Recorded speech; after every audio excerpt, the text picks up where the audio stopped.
So, hi everyone! Today in this video we're gonna talk about one mental model that I think it's one of the most important ones. It's like the Pareto. If you want to solve problem, this mental model I will say that's the most important one.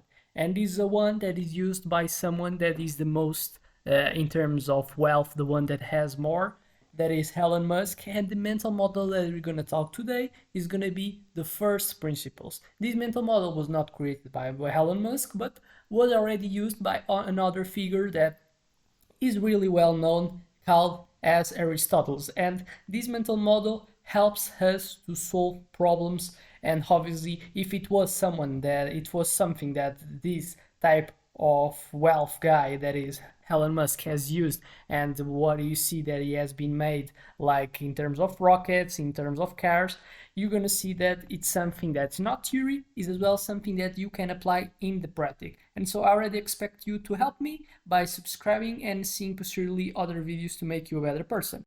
And so how this mental model works? Mental model works is the follow way. So it's a powerful way of thinking that involves breaking down complex problems into their most fundamental truths and reasoning up from there. So basically, it's like we kind of have the premise that whatever is the problem that you face, the majority of them, you cannot solve it like intuitively. So you have to do a work, a logical reasoning process, and then so it's going to require you adopting a methodology, and it's so where enters the importance of the first principles to make you have a specific methodology that you kind of almost can apply like almost as a algorithm event, so you don't have to need to rely in whatever it is your energy, whatever it is like randomness that you want to solve a problem. Use it as a methodology that so can make you have a better performance. But then so how this works, what is first principles? This says so it involves dissecting a problem into its most basic components and questioning every assumption. The case steps in the process are: so first, identify the assumptions that I have, that I'm so assuming it towards a problem, challenge conventional wisdom, and question why things are done in a certain way.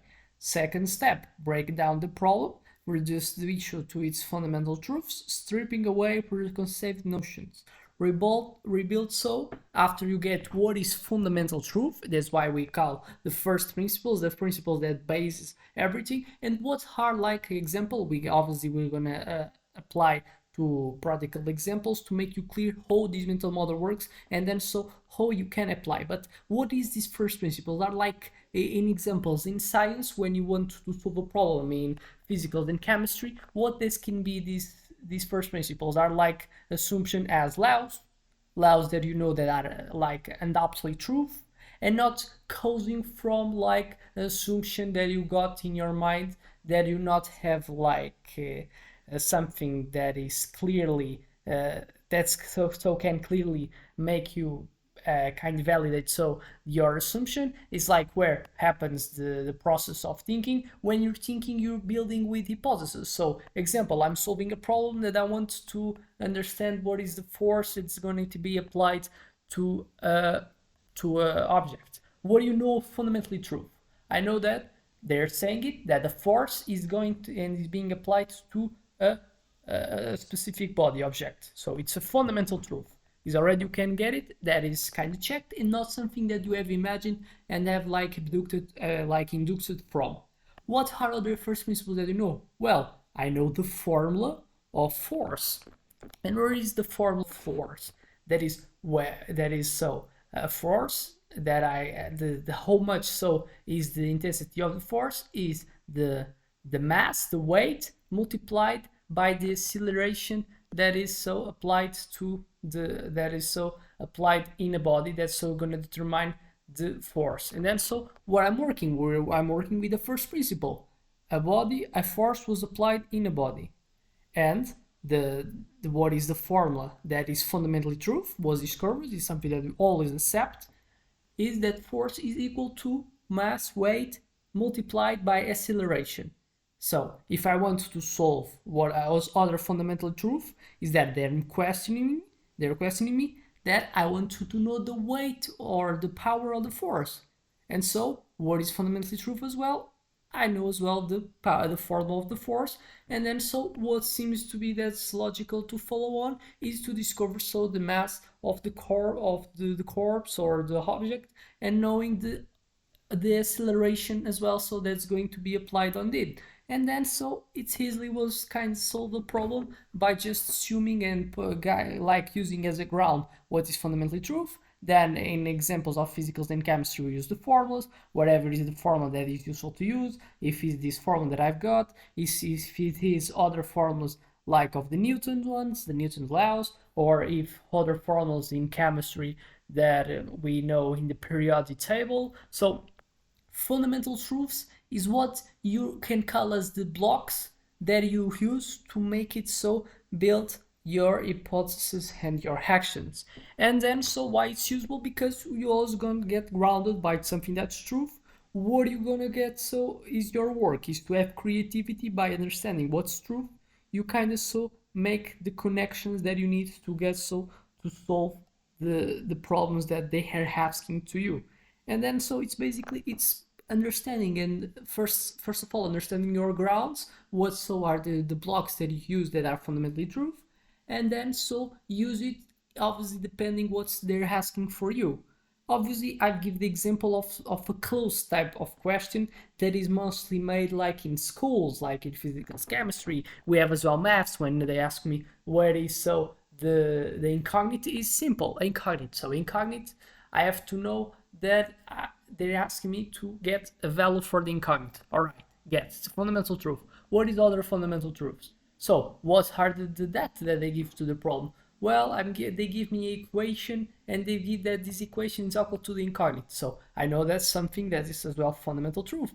What are the fundamental truths in that in that type of problem? Are the equations in math. So I know what represents sum, I know what represents the subtraction, I know what represents multiplication, and I know how the fundamental truth as well, and how we solve a problem. And then so I use it to solve the problem. So I sum what I have to sum, I put incognite whole in one side and whole the numbers others there in other side, make equalization, and obviously I'm gonna solve the problem by equalizing the incognite that I don't know with expression of mathematical terms as numbers.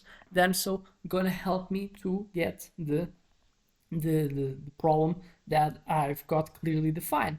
And so basically it's useful because it always helps you to make it like rethinking what are the things that you can work that you sure that are truth, and it's obviously it exposes what's like the real value that you can aggregate is by having the creativity enough to building all over this type of blocks. What makes you have so be a good problem solver, it's not creating new laws, is using the existing ones to solve the problems that you're facing. And so examples of it, now that I've used a famous one, Elon Musk and battery costs.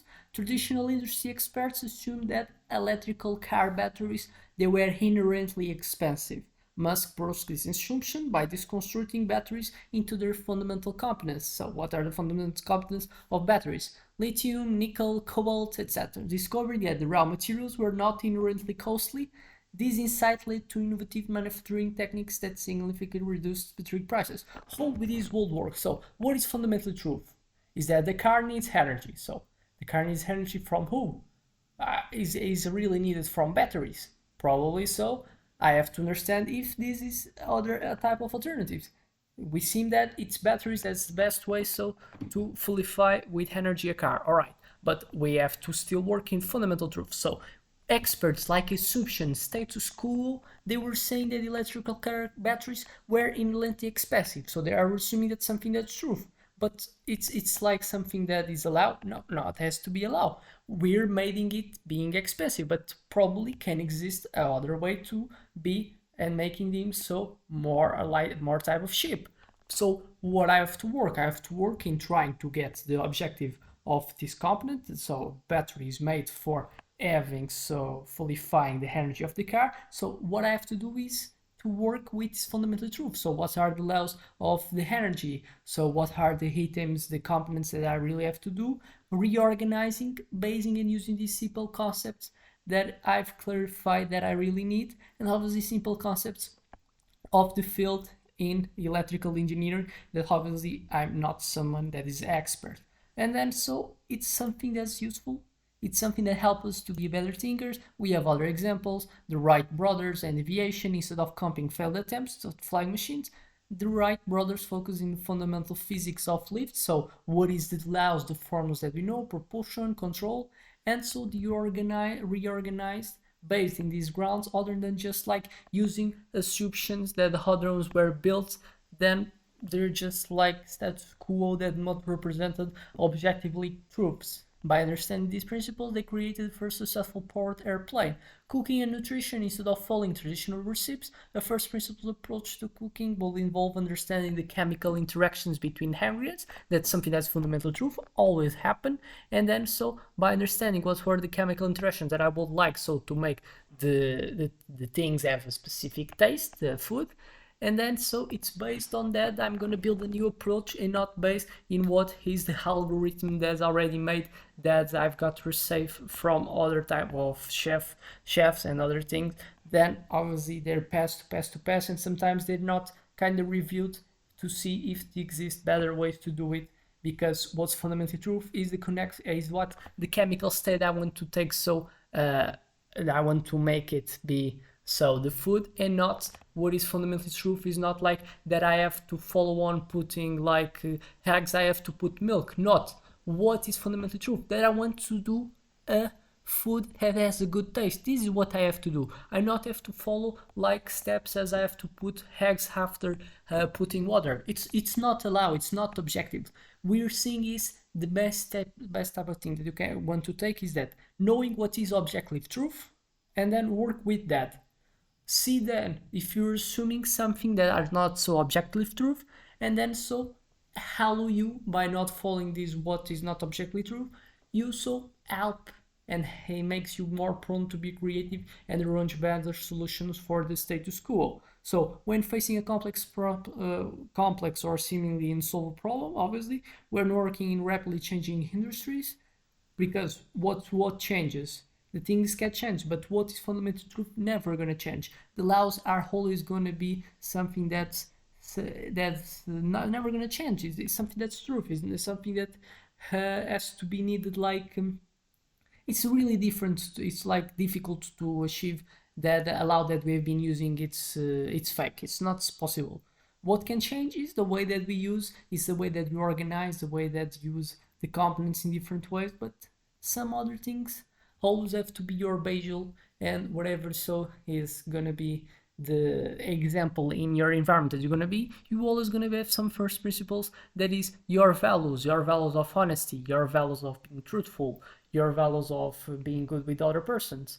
Whatever this changes is the environment where you apply this type of kindness, and then so it's like an example for your personal life, social life, that example of using these first principles. And then so I expect this video has helped you to understand better principles that I had made so with the most billionaire type of person in our world. And I expect you as well to help me by subscribing and seeing other videos. See you in the next one.